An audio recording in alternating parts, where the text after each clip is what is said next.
Danger Street, issue 12, Tom King with Jorge Fornes on the art.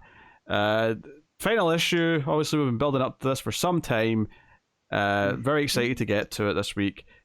It's, the characters have already been resuscitated at the start of the issue. We ended with them doing the spell, or whatever you want to call it, in Lady Cop's kitchen.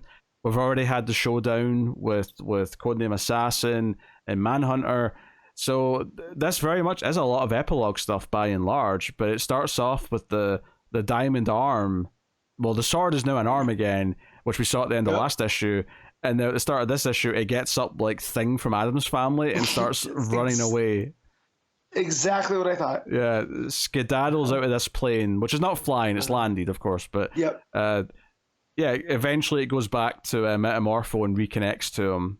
And I don't know if we realized before that Metamorpho traded his arm for the helmet in the first place, but it definitely came together here for me. I was like, oh, okay. Yeah. This suddenly makes a lot of sense. If it was said early on, and that's why the Green Team had the arm but not the helmet anymore. Yeah. And this spell also undoes whatever happened to the Outsiders. So the girl with the squid arms has actual hands, and she cries of happiness at the result of it. So here's the thing. So the lizard guy who they were using his hands to hold the Commodore. When he turned back human... Oh, it was a girl, not a guy. It was a girl. Was it a girl? Yeah, the blonde. She had the lizard hands. Yeah, no. The one guy. So remember, he was arm wrestling, and every time an arm would break, they'd throw it, and so they had tied. Maybe I'm confusing the two. No. She had him tied up. She had her lizard tentacles around him in the chair. It wasn't so the guy who kept having his arm chopped off. That wasn't the one who holding him down. Okay, that's different then. But I was gonna say, so are there just a bunch of stumpy arms? On that plane now? I suspect they all disappeared because all their powers reverted to normal. So that's my guess. I just got the visual of a mountain of arms on this private jet, and it's going to make the Commodore look worse. So, yeah, that's the big thing, is that the other ones, all this evidence, all your bank accounts have been frozen, the police are coming after you, but you already kicked me out of the team, so I don't care. Yeah.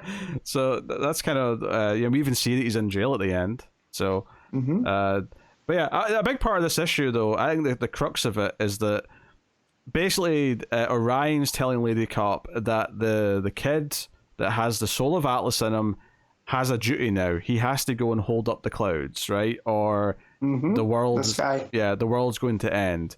And she's like, come on, like, he just came back to life and you want me to tell him to go do this? And it's like, yes, this is important. You don't understand the weight of this. It's like, okay, I'm going to have a coffee first. And then Orion gets really pissed that she's having a coffee first, which leads to probably the best line of the whole book, which is, I'm not a god, I'm not a man, I'm effing Lady Cop. Which is... And I'm getting a GD cup of coffee before I talk to that kid. You can say goddamn, Matt, come on. I know, but I always get in trouble for words that I shouldn't say. Okay. So I'm just playing it safe here. Which then freezes Orion in track. So her proclamation of I'm a lady cop, but I'm getting a cup of coffee, freezes a god in his tracks.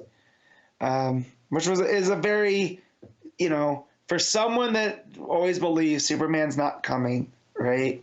She has found this power through this group, through this adventure, that freezes gods in its tracks. And I just think that's so poetic. Yeah, and we see the kids are all happy to be together again, and they're joking, and they're talking about if he saw anything in the afterlife or whatever. And then the joke of like, of course I found a grape, it's a kitchen. And he's like, it's not your kitchen.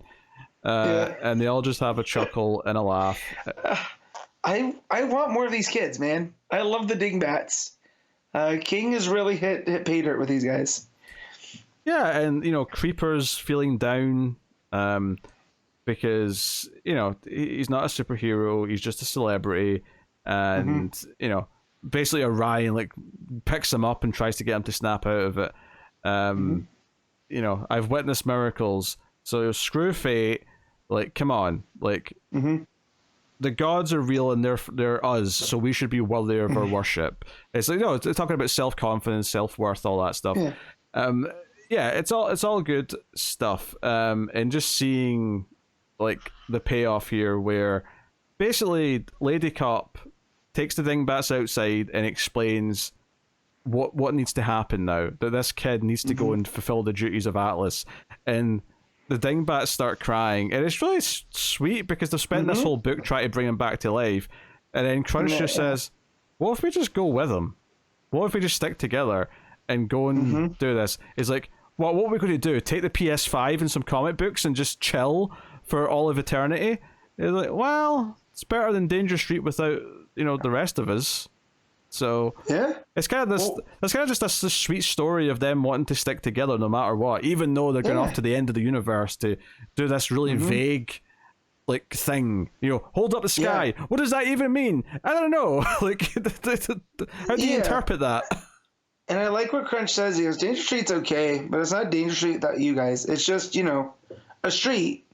It's a street I walk down sometimes when I'm getting some grapes. Which then leads non-fat to be like, oh, what the actual F? So just the fact that they're doing this for their friend, right? And Crunch, who's almost like this kind of empty-headed wise man, right? It's just like, well, why not go with him? Who says we can't? And it's kind of, I feel that that's King looking at the future generation and being like, all they have is potential. They look at things differently, right? Because they're kids, they're young people. They haven't been beaten down yet. All the stuff that they've been through, yet there's still this hopeful optimism to them. Yeah, and even the outsiders who are like human again, like they leave in a very hopeful place. I mean, if nothing else, this story's about the little people, right? It's about the misfits. It's about the people who aren't supposed to matter that much, but they save the universe, kind of thing. Yeah. Even the heroes, Warlord and Starman, and Metamorpho, who kind of screwed up big time. Yeah. They had a hand in helping by the end, putting it all right. Which is why it's really funny after the kids leave to go and hold up the sky, and they're not, and you can see they're taking a bunch of shit with them. They've got bags of shit. Yeah. They've got movies and a TV and stuff. Like they're going to go and be who they are. It's really funny that after all that, Lady Cop pulls out her gun and says, "You're all under arrest for, breaking out of jail and for doing various other things and whatnot." And it plays as a really funny beat where she's like, "Well," and it's like two panels that are identical, except the first panel they're all in silhouette, and in the second panel they're still in silhouette, but now their hands are all up. It's a really funny comedy beat. Thank you. She's going to get her way. She's going to do what's right, and it's her job to take them all in. And the helmet of fate is now like it's lost its sheen. It's all kind of like concrete looking now. It's lost its magic.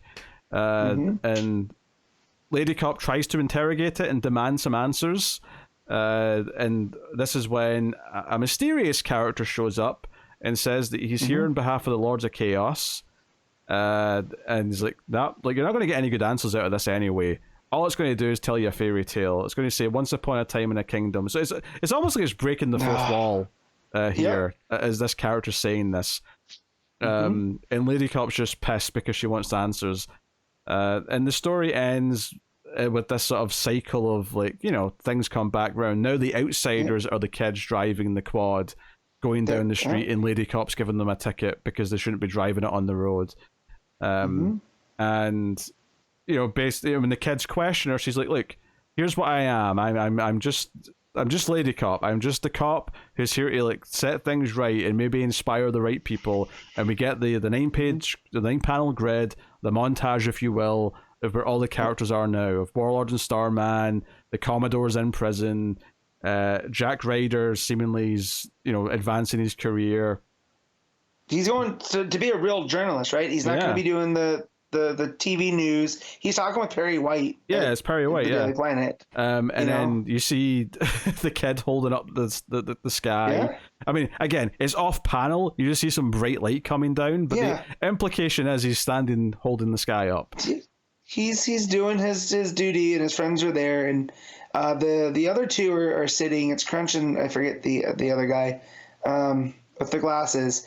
They're in a very Kirby-esque place, right? Yes. Like the way that that's all drawn behind them. And but I just love this, right? Because at the beginning, right, the dingbats called her Lady Cop, and she did this. Don't call me Lady Cop. I'm officer, whatever. But here, when she defines who she is and what it means for the story and how it goes through everything, it feels like not quite like an epilogue, but it just feels like this, like a new status quo, if I'm using the right term here, right? Like everything has changed. So everything, even though it seems like everything is repeating, the cycle's happening again, right? It's changed for the better. Like it's, there's been incremental change, and sometimes that's enough. Well, I think it's important that she's kind of accepted that that's who she is, and that, like that's good that she's that. It's important that she's that. Yeah. Like a lot of characters by the end of the story have accepted or are more proud of who they are. The outsiders are proud of being the outsiders. Everyone but the Commodore, obviously. He doesn't like who he is. Right, well, but he did bad things, But, Starman and Warlord seem to be more proud of who they are. Jack Ryder's more proud of who he is. It feels like a thing across... Even Codename Assassin and Manhunter, to their dying breath, were kind of like sure of who they were at the end of that fight. That was kind of part of the big point of it. There's one scene here that I will just bring up from the middle that we didn't mention, is the Commodore and the other guy, the other kid, are like walking down the road, and they're reminiscing, and he's like, "Hey, Commodore, do you remember, like, the guy who had the helmet who gave us the money and the power that day in the playground when he separated between the green team and the outsiders? Do you remember what he told us the reason was for all of it?" And he's like, "No," and then he smiles and says, "Yeah, me neither," and gets in the car and leaves him behind. And it kind of just pointed out that, much like we said when we talked about that flashback at the time, there was no reason. Like, the distinction between who was the rich and the poor in this scenario, the green team and the outsiders, was a meaningless children's game for no purpose other than just to create a divide. So the idea of him smiling back fondly and remembering, it's not important why he did it. I don't know. That seemed to click with me. I feel like the actual meaning behind a lot of this, I'd have to read the whole book again and really think about the themes from issue 1 all the way through to the end. So you have to imagine the guy that comes to collect the helm from Lady Cop, right? He's probably the guy that started it all off, and you find out he's an actual agent of chaos, right? He works for the Lords of Chaos, and so you could read it also as that's just chaos sometimes, right? There is no meaning. Things just happen. And then why? Who knows? You have to determine meaning from what happens, not what was. I mean, that's how I choose to read that, because when she looks at him and he's like, "Come on, I'm a god," and you get the Kirby crackles and stuff, it makes it seem like, yeah, there's a plan, but what's that saying? You plan, God laughs. It feels along those, along those lines. That said, though, her response of "wouldn't be my first" is also pretty funny and kind of badass. That's actually badass, 100%. Yeah.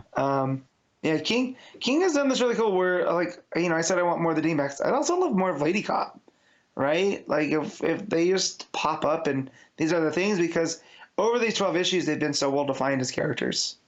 Right, we've spent this time with them. We get to know what they stand for, what they're all about. I mean, to compare it to these other big 12-issue books, I will say the ending of this one didn't hit me with like a punch like some of these other ones that I would say are maybe even better. But I think what this one did do is that it was such a wide cast of characters that I enjoyed reading. Like, for 12 months, I got these characters who I was so invested in. The Dingbats, I was invested in Lady Cop, I was invested in the Manhunter and Codename Assassin stuff, even the Green Team to an extent, Jack Ryder as well to an extent, but like to varying degrees, I was so invested in how this was all playing out that this did feel like kind of a quieter epilogue almost of like them accepting who they are and accepting what their destiny and fate is almost to a point. So I feel like there's probably some more to it that I'm not even picking up yet, because I feel like if I go back and read it from the start with the ending in mind and sort of like pay attention for the details, I think it'll probably be a very rewarding reread. But it was a great time, and I hope Tom King's next 12-issue prestige style book isn't too far behind. Of course he is busier now because he's doing an ongoing with Wonder Woman and Penguin, but Yeah, we'll see. But maybe this is what he needed to get his juices flowing, right? So we could get the Penguin that we're enjoying, and Wonder Woman this is very character based, because when someone asks me what Danger Street's about, I kind of got to start describing the characters more than the actual story, because a lot of the story, hinges on the choices the characters make. Yeah. So. Yeah, I mean, I'm enjoying Penguin. I'm loving Wonder Woman right now. But I do think it'll be a shame if he doesn't have one 12-issue book at a time coming out. So I hope that they do announce something at some point and give us his next version of that, whatever it may be. Yeah, something out of continuity that he can just go wild with, like even like Supergirl. That was Supergirl, right? Woman of Tomorrow. Yes, that was Supergirl. I can confirm. I was trying to remember the full title. But yeah, something along those lines. So, because the stuff's so good. But yeah, kind of, not that I was disappointed, right, or by anything, but it just, like you said, not even fizzled. It kind of coasts to the ending, as it goes. Even coast sounds negative. I think that's still too negative. So I would say it's more of a downbeat epilogue issue than it is the big climax took place over issues 10 and 11, and then this was the cleanup. This was the characters and like where they're going, and the final sort of like more like poignant moments, as opposed to the big bombastic stuff that already happened in the last two issues. So the exciting stuff has already happened, but this was a really nice goodbye to these characters for now. So, all right, what are you giving Danger Street 12? I'm gonna give this a 9. Yeah, I think I'll probably go 8.5 on this one. I really liked it a lot. I think it was a great send off to the characters. But yeah, there was other issues that were a bigger peak, where it was so exciting getting to certain story beats or character moments. But this was a really good conclusion. I'm excited to read it again someday, and hopefully Tom King's get more of these 12-issue books in the tank before too long.